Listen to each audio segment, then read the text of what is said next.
So the a duology. I'm curious because did you plan this originally as two books, or did you plan a second book? How far out do you plot and plan when you do a story? So I actually planned it as a trilogy. And when I say planned, I mean for 5 minutes loosely imagined that it could be such a thing. There was no outline. There was nothing like that. There was just, wow, I've spent a lot of time creating this world and these characters, and I love them. And there's a lot at stake here. Galaxy wide, Earth wide, family wide, right? Personal evolution wide. And so I did not see myself being able to put that all up in one book, but I also didn't know how many books it would take. And so when I presented it to my publisher and my editor, it was agreed. Yeah, there's no way that this can be one book now for the middle grade sphere, right? Unless it's going to be 700 pages. And I don't have the kind of clout to pull that off. So then the question is, Who could pull that off, you think? I mean, there are a couple people who have written books that long for middle graders and gotten away with it, but they have their own theme parks now. Anyways, the point being, like, I knew it was going to be more than one, and so I sort of needed my editor to just give me a number and say, this is what we think it should be. Can you work with that? And so, you get those sort of parameters and you work within those parameters. Could it have been a trilogy? Maybe. Could it have been, 10 books? No, because there's no way that I could have done that without going crazy. But this is actually my very first ever sequel that I've written. And I have to say that the experience has been, so far, and I'm still in the middle of it, it's been very challenging and it's been rewarding artistically. And I don't know that I'll ever do it again because I'm learning about myself as a writer that I very much am invested in getting a character to a certain place and being content with them being there. And that doesn't mean that they don't have a rich future beyond that place that I took them to.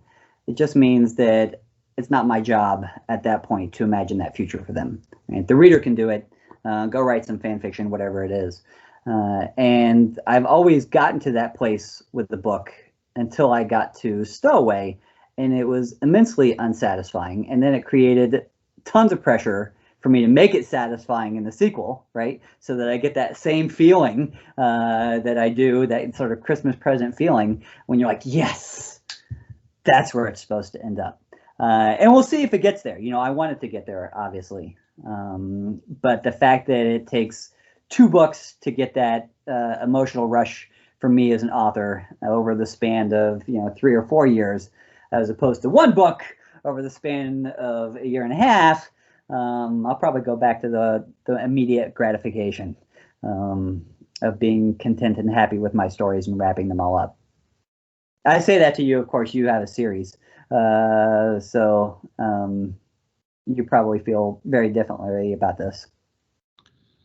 No, it gets harder every time, and I hate myself a little more for having set it up as a series as opposed to just finishing it and being able to move on. I mean, here we are. Well, I would think when you're doing contracts, if they'll say, "Hey, we want 10 books," and you'll pay 10 contract rates. Well, I guess I'm coming up with 10 stories. Here we go. Right. But when you're coming back, and then enough time has passed. I mean, you're post-pandemic after this. You're a different person. I mean, everybody's a different person a couple of years later, but after the last year and a half, the harrowing experiences we've all had, I think all of us are a little bit more of a different person than we might be during that same time frame otherwise. Are you finding it difficult to go back and pick up where you left off and understand what you laid down? Are you hating past you and like, hey, if you'd set something else up in the first book, that sure would have helped me out here? That last part, definitely. In the retrospect and hindsight being, 2020, there are probably things that I could have incorporated. I mean, I think we could probably both go on and on for another 2 hours about how the pandemic has shifted not only our approach to art, but just our understanding of its place in the world and its value to young readers, and even what our young readers look like at this point. Yeah, I experienced quite a bit of tragedy over the last 2 years, lost both of my parents, 1 year, one right after another. And so for me, it has been a constant pinballing between wanting to escape, which I think a lot of readers probably appreciate, and wanting to just grab that thing, all that angst and all that anger and all that grief and all that remorse by the ears and just throttle it, and to do that through my writing. And so I do feel like a lot of the past couple of years, artistically for me, has been a coping mechanism, as I'm sure it has for you and lots of other people dealing with all the stuff that we've been dealing with.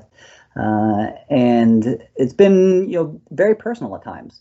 And I don't think of Stowaway and its sequel as that kind of book, right? It is definitely more a product of my brain and my imagination than of my heart. Whereas the book that comes out this winter, called Riley's Ghost, is a lot more, I think, akin to the emotions, or in touch with the emotions that I was experiencing over the past 2 years. And again, it's just like, work on this a little bit, get away, go to the galaxy, out there, and then come right back home and face the demons head on. So.